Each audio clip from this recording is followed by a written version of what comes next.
Bismillahirrahmanirrahim. Assalamualaikum warahmatullahi wabarakatuh. Perkenalkan, nama saya Ikhwanul Febrian Saputra Dasri. Di sini saya akan presentasikan makalah yang berjudul Neraca Pembayaran. Nah, lebih lanjutnya simak video ini. Oke, Bismillahirrahmanirrahim. Neraca pembayaran. Pengertian neraca pembayaran. Neraca pembayaran adalah satu transaksi yang dilakukan oleh suatu negara dalam hubungan ekonomi atau dengan negara lain. Nah, dalam ekonomi internasional, baik berupa harga, jasa maupun investasi atau pinjaman. Nah, di dalam neraca ada beberapa unsur-unsur neraca. Neraca pembayaran internasional terdiri atas beberapa unsur yang merupakan neraca perisal yang cukupnya lebih spesifik. Neraca perdagangan atau saldo transaksi berjalan adalah saldo dari neraca perdagangan yang mencatat ekspor dan impor barang neraca. Nah, sedangkan realisasi antara balance of payment atau BOP dan cadangan defisit atau review AR dapat disederhanakan dalam bentuk bersamaan berikut.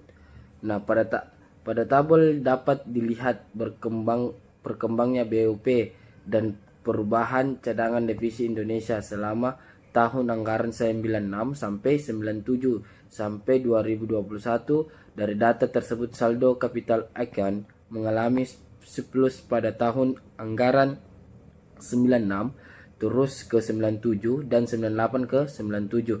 Selebihnya berupa penerimaan modal pemerintah dalam bentuk pinjaman-pinjaman baru dari luar negeri, termasuk pinjaman dari IMF dan Bank Dunia. Oke, lanjut.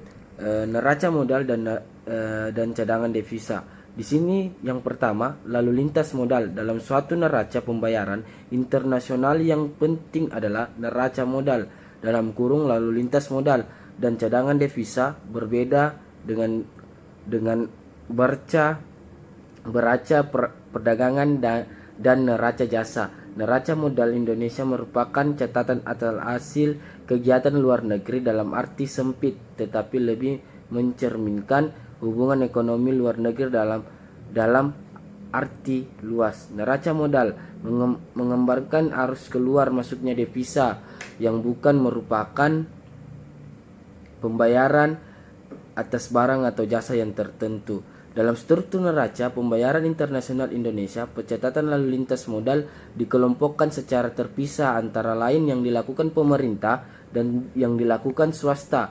Sepanjang PJP 1, neraca modal sektor pemerintahan tidak pernah negatif. Ini berarti arus modal yang masuk senantiasa lebih deras daripada arus yang keluar, yang artinya bahwa modal yang masuk melalui pemerintah pada umumnya adalah pinjaman luar negeri. Namun sedangkan besar pinjaman luar negeri yang diperoleh besar dari konsorsium atau CGI, dalam bahasa Inggris Consultative Group for Indonesia, yang sebelumnya bernama IGG, Intergovernmental Group on Indonesia. Konsorsium ini beranggotaan sejumlah negara maju dan beberapa lembaga keuangan internasional. Berbeda dengan sektor pemerintahan yang harus modalnya netonya selalu positif, arus modal sektor swasta tidak demikian, di mana pada tahun-tahun tertentu arus modal neto swasta negatif, yang berarti pada tahun tersebut arus modal yang keluar dari sektor swasta lebih besar dibanding arus modal masuk, yang artinya modal yang masuk melalui sektor swasta saling berupa pinjaman oleh kalangan swasta atau juga yang berupa investasi yang lain atau bisa dibilang negara asing. Nah, ada nanti modul yang tertampang atau neraca modal Indonesia pada tahun 96 sampai 97. Nanti kita pampang saja di belakang. Oke, lanjut. Cadangan devisa. Posisi cadangan devisa. Posisi cadangan devisa suatu negara dinyatakan aman apabila mencukupi kebutuhan impor jangka waktu setidaknya 3 bulan. Jika cadangan devisa yang dimiliki tidak mencukupi kebutuhan, maka 3 bulan impor dianggap rawan kekurangan persediaan valuta asing suatu negara dapat menimbulkan kesulitan ekonomi bagi negara yang bersangkutan. Di sini juga ada nanti posisi cadangan devisa Indonesia pada tahun 1993 dan 1999. Nah, lanjut, kebijakan neraca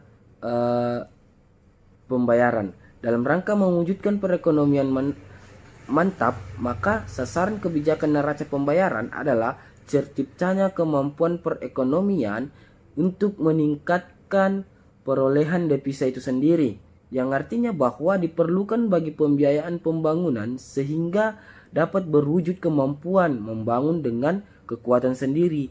Perkiraan neraca pembayaran di Indonesia didasarkan pada 2 asumsi. Yang pertama berkaitan dengan berbagai perkembangan ekonomi dunia. Yang kedua, perkembangan makroekonomi dalam negeri yang berkaitan dengan perkembangan ekonomi di luar melalui laju pertumbuhan ekonomi yang terutama di negara-negara maju. Yang pertama, kebijakan investasi dan pinjaman luar negeri. Prioritas sumber pembiayaan luar negeri diberikan untuk pembiayaan dalam bentuk investasi langsung atau penetapan modal asing yang berbahasa Inggris dengan foreign direct investment, yang penanaman modal asing didorong kemampuan teknologi dalam negeri. Kesadaran akan pentingnya PMA diharapkan makin memaju, pertumbuhan dan perkembangan ekonomi meningkat. Kesempatan usaha dan lapangan kerja untuk pendukungan kelancaran investasi dan menarik dengan prosedur yang sederhana, pelayanan yang lancar, sarana prasarana, penunjukkan yang memadai, serta peraturan dan konsisten untuk menjamin kepastian hukum dan keamanan investasi. Yang kedua, kebijakan nilai tukar pada devisa. Dalam menukar ekspor non-migas, nilai tukar rupiah senantiasa dipertahankan untuk realitas. Sehubungan dengan itu, Indonesia menganut sistem nilai tukar mengembang terkendali. Pemerintah terus melanjutkan kebijakan pengelolaan kurs valuta asing untuk mempertahankan saing komunitas ekspor selama 15 menit terakhir.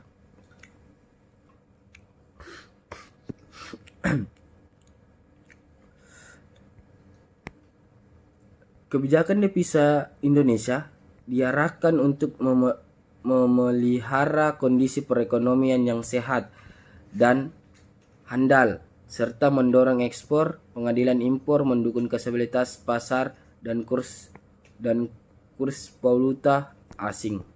Mungkin itu saja tadi pembacaan materi dari saya tentang neraca pembayaran, pengertian neraca, unsur-unsur neraca, terus neraca modal dan cadangan devisa. Ada beberapa yang dibagi, ada pertama lalu lintas neraca, terus kebijakan investasi pinjaman luar negeri, kebijakan nilai tukar. Mungkin itu saja dari saya. Akhir kata, burung terbang karena sayapnya, manusia berbicara karena cakrawalanya. Billahi fisabil haq, pastabikul khairat, walau muafiq ila aqwamit thariq. Assalamualaikum warahmatullahi wabarakatuh.